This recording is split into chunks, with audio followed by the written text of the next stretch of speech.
How was this quiet square at the cutting edge of technology in the 1700s?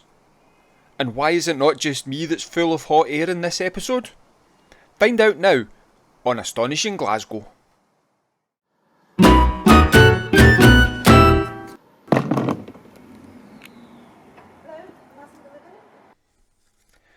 St Andrew's Square is easily missed. It's tucked away in amongst buildings to the east of Glasgow Cross. Unless you live here, or have been to a wedding in St Andrew's on the Square, you have probably not had much reason to pass through here. The grand St Andrew's on the Square church, built in 1758, stands in the centre of the square, but this wasn't always the case, and not for the reasons you might think. It was designed by the Scottish architect Alan Dreghorn.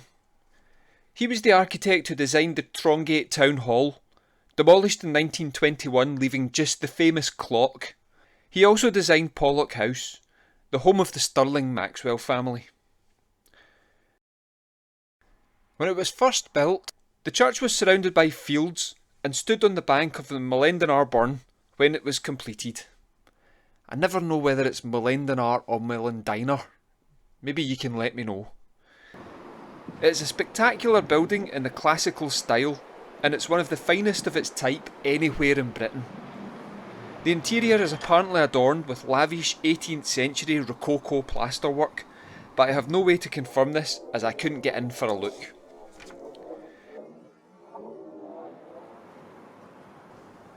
It ceased to be a church in 1993.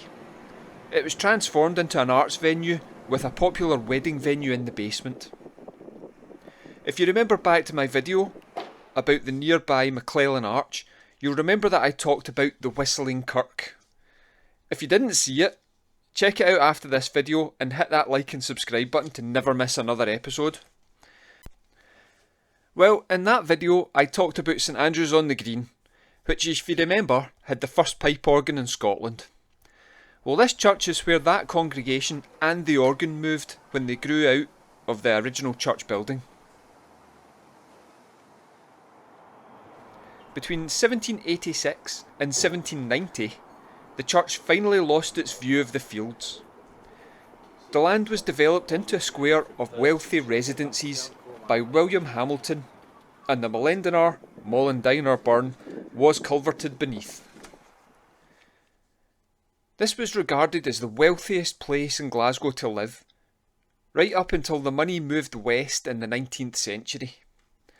It was even the location of Glasgow's first branch of the Royal Bank of Scotland, when in 1783 David Dale, who will pop up in later videos, well, he opened up the branch in the corner of his linen shop.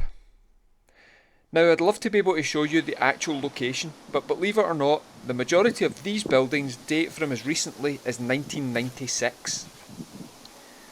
When the rich and wealthy moved west, the square started its gradual decline, and by the 1980s a lot of the square had been demolished or was sitting in a bad state of repair. With assistance of the Scottish Development Agency, the square was rebuilt in the Georgian style with apartments on 3 sides. But I do wonder how many of the residents know about the extraordinary events which occurred here in the winter of 1785.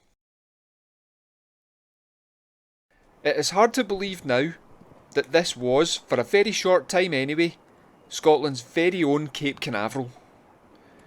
In 1783, the Montgolfier brothers took to the air in their hot air balloon, and balloon fever was set to sweep the world. The first Briton to take to the skies was James Tytler in 1784. He was from somewhere called Edinburgh? Nah, I've no idea either, but apparently it's a small, insignificant wee town on the east coast. Due to scandal and bankruptcy, he set sail for Salem in the USA, but the balloon craze was on the rise. The Italian-born Vincenzo Lunardi, known as the Daredevil Aeronaut, arrived in Glasgow in 1785 to demonstrate his flying balloon. He was a huge celebrity by this point.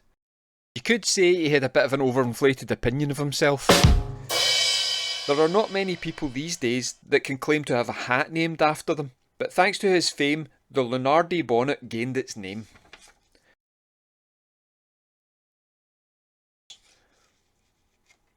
So famous, in fact, that his name and bonnet are mentioned in the Robert Burns poem To a Louse, in the line, "To Mrs. Fine Lunardi Fye." If you ask me, looks more like something this guy would wear.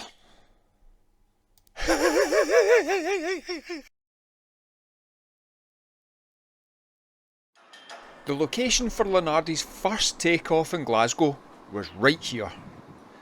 In the Glasgow Mercury magazine it was written, "On the 23rd of November 1785 at 2 p.m, Lunardi the daredevil aeronaut ascended into the atmosphere with majestic grandeur to the astonishment and admiration of the crowd." Incredibly, on this occasion he covered 110 miles before finally landing in Hawick.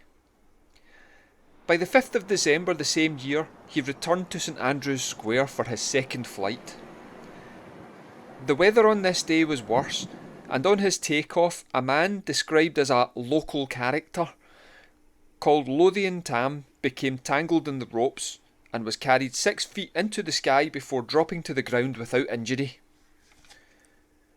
The bad weather on this flight meant he was only airborne for 20 minutes and landed here in Milton of Campsie, around 10 miles from Glasgow.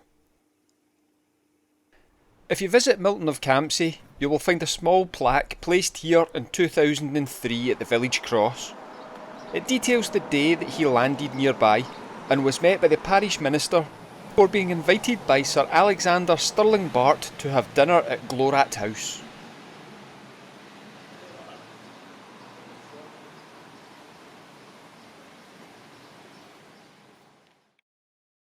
He never flew from Glasgow again, but he toured the UK performing demonstration flights until he had to flee the country when a flight in Newcastle in 1786 caused the death of the Under-Sheriff of Northumberland's son.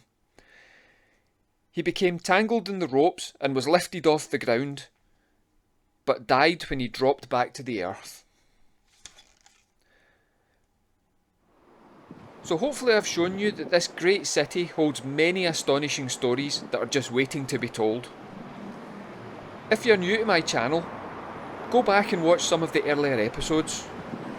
Hit subscribe to be notified when new episodes appear. And please hit that thumbs up button.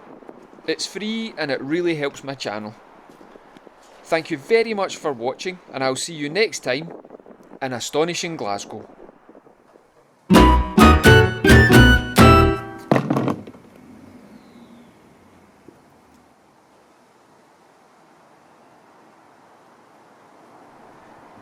I think I'm going to go and have some flying saucers and a can of 7 Up.